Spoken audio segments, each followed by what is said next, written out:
And if you so can you tell me your name and where you live? My name is Lara Stanze, and I live in Smithville, Missouri. Okay. Kind of up by me. So tell me about how heart disease has touched your life. Well, I actually have heart disease. I actually am pacemaker dependent.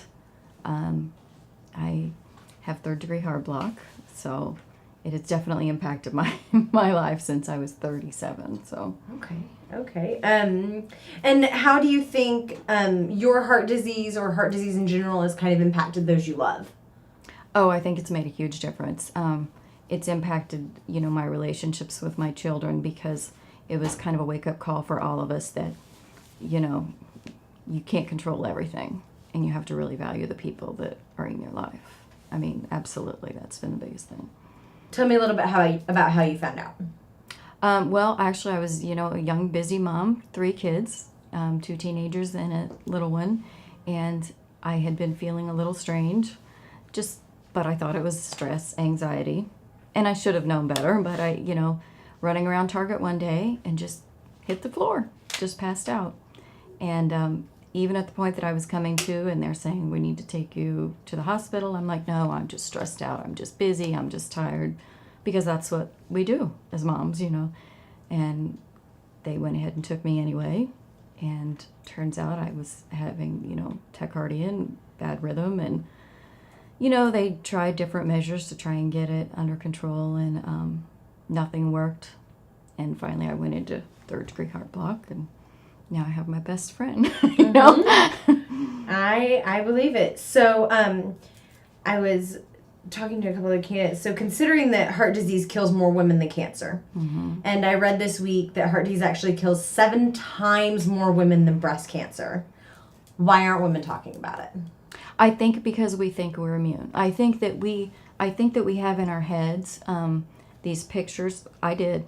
I mean, at the time that I had this, I've always been, I don't drink, I don't smoke, I'm a healthy eater, I exercise. I had run a 5K 2 weekends before all this went so badly back then.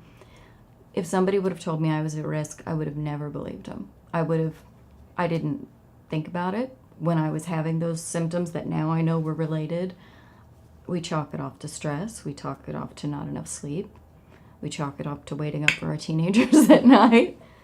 We take care of everything and everybody before us, Absolutely. So after you found out, what kind of changes did you make for yourself, for your loved ones? What had to go?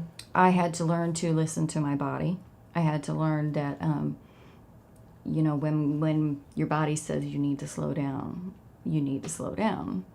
And for me, it could end up being a fatal arrhythmia, even now. So I have to know what my limits are. And I think for women, that's extremely hard to do. We're very much pushed through it. I hear you.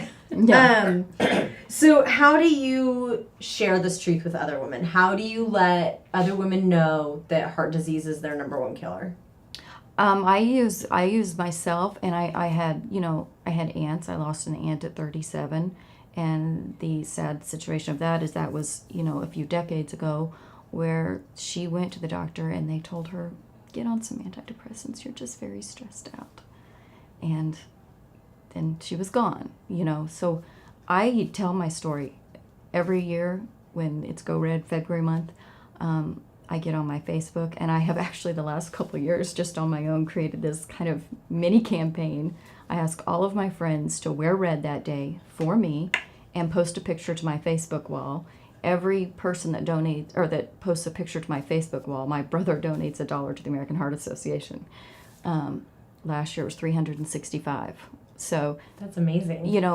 And it's making a difference. I've had so many of my young mom friends and everything else say, I went to get checked because I was feeling this, and I think that's what we have to do. We just have to keep saying, and honestly, people look at me, and I don't look like I have heart disease. I don't look like I'm pacemaker dependent. I'm, I don't fit some of what they picture in their head as a criteria. Absolutely. So. Absolutely. Okay.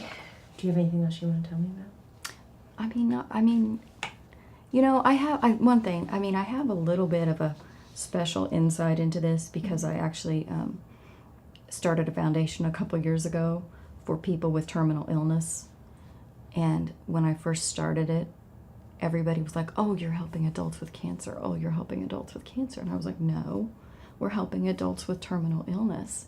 And we have actually had 2 of our what we call dreamers with heart disease, and one was a 34-year-old mom. But it's like, I mean, the message is not out there enough. People are not realizing that this kills us too. You know? It kills us more. Yeah. And so these are the little sound bites, and like I said, you can take a minute to think about them, and then just look straight into camera. Okay. Just kind of an idea. We're looking for like that really like eye contact, real poignant, like Okay. good stuff. Okay. I'm Laura, and I go red for my children and to someday see my grandchildren because I want to meet my grandkids someday. You're looking up here. Yeah, can you look up here? Oh, sorry. It's okay. I know it's hard. Okay.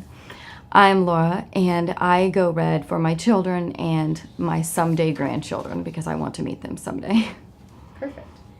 Okay, the same thing. I want to uncover the truth about heart disease because it's important to me and my family. It hit home for us, and I don't want it to hurt anybody else. So. Perfect.